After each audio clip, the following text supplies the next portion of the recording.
Itu tadi kita saksikan suasana sambutan makan besar di ambang Tahun Baharu Cina yang diraikan di rumah warga tua dan juga rumah anak-anak yatim.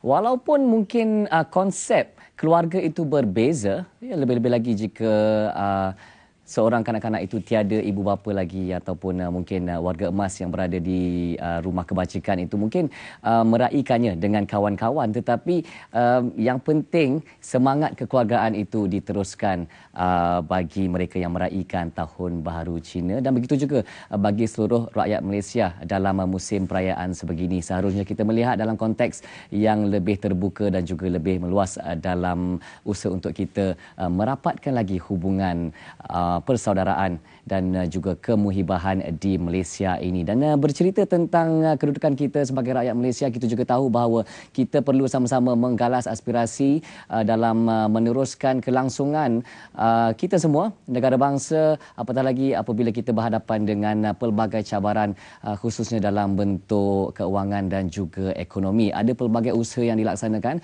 untuk menyesuaikan keadaan semasa kita dengan keadaan semasa ekonomi dunia juga.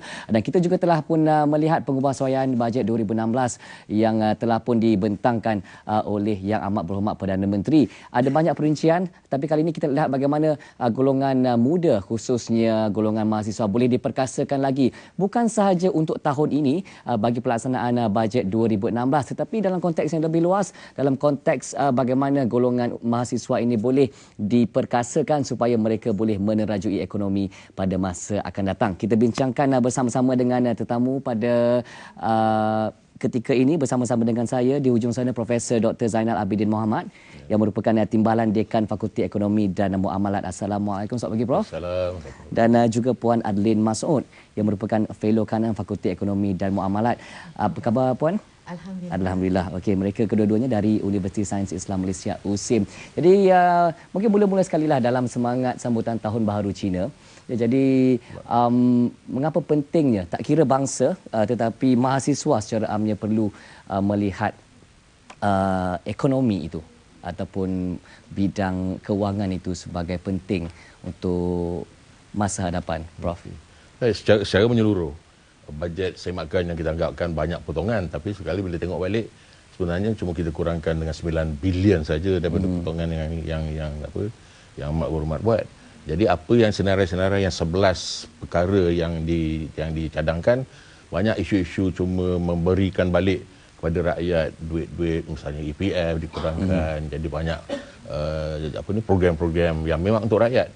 Tapi khasnya untuk pelajar-pelajar pula, kita punya bajet pendidikan tak terpotong pun. Jadi on that score, melainkan kami universiti kenalah potong kami punya pengurusan. Pengurusan memang kami itu bajet dalaman lah. Bajet dalaman. Tapi untuk SME misalnya, dia bagi duit sampai untuk SME bank misalnya kan, dapat 30 juta untuk usahawan-usahawan yang ingin menerokai bidang perniagaan.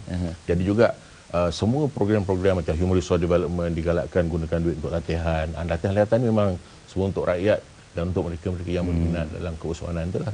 Jadi budget wise saya rasa the rakyat affected dia tak banyaklah yang terasa. Kami langsung yang di pengurusan universiti itu memang kita. Jadi untuk pembangunan akademik selepas pengubahsuaian bajet tu lega setelah mengetahui ketatnya sikitlah tali pinggang kita. Okey. Itu dari sudut pengurusan lah. Sudut pengurusan lah. Tapi kegiatan-kegiatan lain jalan. Dan dari sini kita banyak mengharapkan bahagian-bahagian swasta, badan-badan berkanun misalnya sama-sama terlibat buat mereka yang mampu mungkin memberi sokongan-sokongan bagi projek-projek kita punya projek keusahawanan misalnya di universiti. Baik. Okey. Puan Adlin sebelum ini juga dari industri, yes. Dan kini masuk ke bidang akademik. Jadi apa yang mungkin boleh Puan kongsikan tentang senarai dalam industri yang boleh diguna pakai dalam bidang akademik? Okey. Buat masa sekarang yang saya nampak ialah fokus terhadap halal industri. Jadi ini bukan melibatkan sahaja Malaysia tetapi seluruh dunia. Malah buat masa sekarang kita dah dapat fokus daripada negara China terhadap Malaysia untuk mendapatkan logo-logo JAKIM, logo halal. Bagi ini satu opportunity, satu peluang yang keemasan, bukan saja untuk China tetapi untuk orang-orang kita lah, di mana insya-Allah dengan ada latihan yang kita akan buat di sana, kita juga boleh ada matching bersama di sini. Jadi semasa rakyat China nak buka syarikat di apa, kita orang Malaysia ni boleh ambil peluang tu. Pasal itu satu jangka masa yang panjang. Baik. Yes. Okey. Banyak peluang sebenarnya. Yes, banyak peluang. Okey, tapi cubalah kalau kita lihat dalam konteks masa ni, dunia berhadapan dengan kekangan ekonomi yang sangat mencabar. Ya, jadi adakah itu memberi kesan secara langsung kepada pengajian di peringkat tinggi, khusus dalam bidang ekonomi dan juga keuangan? Tak, pengajian berterusan. Cuma dia punya peluang-peluang sekarang dah berbeza bentuk. Okay. Jadi kalau Amerika saja yang nampak, yang boleh nampak kekuatannya. Negara-negara lain, China, negara-negara yang oil producing, memang semuanya menghadapi masalah. Okay. Bila minyak mereka RM30 saja satu barrel kan. Jadi Malaysia kena ubah sikit lah, ubah dari segi kita pendedahan. Itu yang keusahawanan diberikan penekanan supaya dia punya ilmu-ilmu dan kemahiran-kemahiran dan keusahawanan, kalau kita tingkatkan, maka mereka boleh menghadapi dunia yang berbeza bentuk. Jadi tidak perlu jadi tempat bekerja, tapi buat kerja sendiri dan usahakan. Okay. Jadi peluang terbuka memang banyak. Tapi adakah jika ia tidak memberi kesan secara langsung kepada akademik, jadi kursus-kursus terus diteruskan seperti biasa? Kursus diteruskan, dan tapi kontennya kita ubah. Okey, ini penting ya. Apa yang diubah? Jadi dia punya semangat, dia punya budaya kita antara ramai-ramai student dah ada budaya perniagaan, tapi kebanyakannya belum ada. Jadi dalam masa 4 tahun itulah kita cuba serapkan budaya-budaya keusahawanan dalam dia punya program, baik undergraduate ataupun graduate program.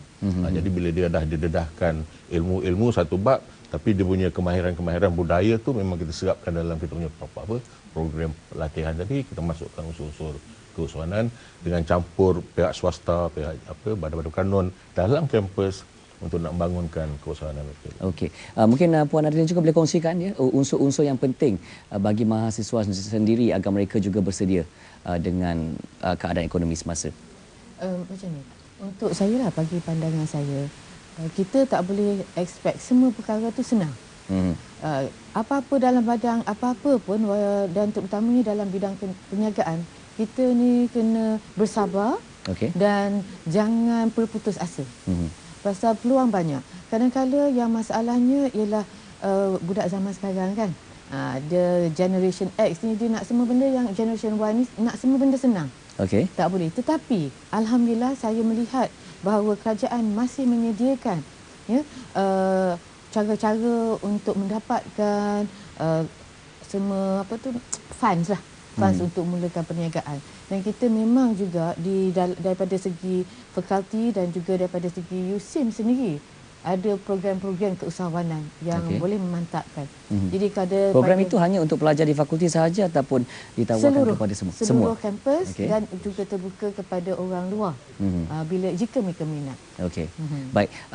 Prof, boleh kongsikan antara program-program yang terkini di fakulti? Okey, saya dalam bahagian graduate school, mana cuma program-program siswaza. Tapi program yang ada graduate pun ada juga. Jadi dalam yang ada graduate memang program-program biasa, bachelor muamalat. Cuma istilah muamalat ni belum terkenal semacam business admin misalnya. Sebenarnya muamalat tu ialah Muslim business transaction. Tapi bila orang dengar muamalat apa benda, tapi tak apalah, itu kita slowly brandingkan itu sebagai satu program. Jadi muamalat undergraduate ada, muamalat program masters pun ada. Jadi di masters punya program kita ada master muamalat halal produk tadi, Islamic finance, Islamic banking. Jadi semua unsur-unsur yang syariah semua tu kita masukkan. Cuma yang bezakan kami ialah semua program pengurusan kita ada unsur-unsur Islamik. Itu yang kita nak masukkan, combine, bergabungkan, integrasikan ilmu akli dan nakli. Nakli itulah yang daripada kitab, Quran dan hadis kita masukkan, dan tiap-tiap program dalam kita punya baik undergraduate, baik masters, memang kita serapkan dan integrasikan konsep-konsep yang nakli tadi itu. Hala tuju untuk pengajian pasca siswaza.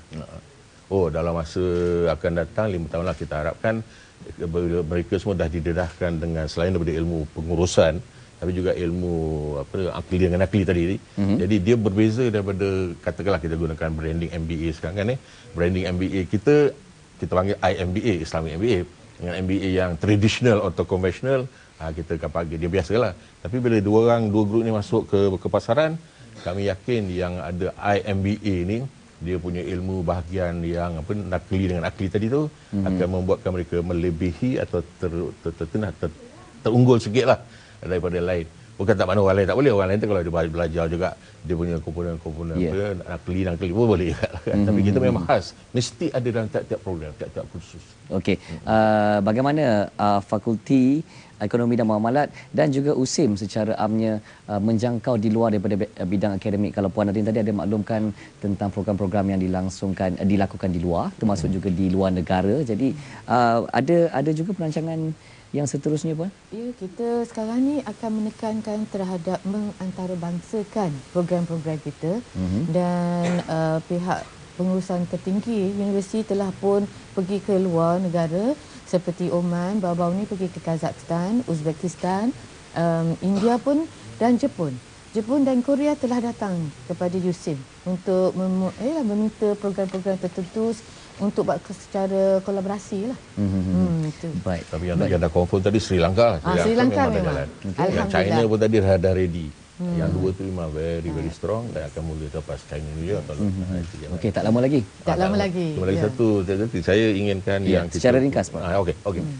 USIM ni hendakkan yang kita nak jadi dalam masa 5 tahun kan satu institusi yang yang dirujuk, yang di-referred, yang juga reliable, relevant. Jadi 3R ni kita panggilkan, jadi masa 5 tahun kita akan jadi satu institusi yang mempunyai 3R adalah relevant, respected and referred. Okey. Itu kita punya vision. Mudah-mudahan tak sampai 5 tahun pun. Sasaran itu boleh dicapai.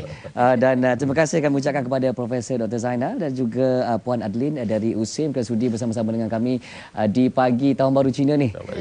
Cuti-cuti Tahun Baru ni. Jadi kita bersama, kita cerita juga tentang perkara yang penting. Kerana ini penting, tak kiralah sama ada kita ni bercuti ataupun kita bekerja. Kita beri penekanan juga kepada apa yang berlaku semasa ini dalam konteks kita sebagai masyarakat dan juga ahli ataupun ahli masyarakat dan juga dalam konteks dunia juga. Dan sekarang ini cerita juga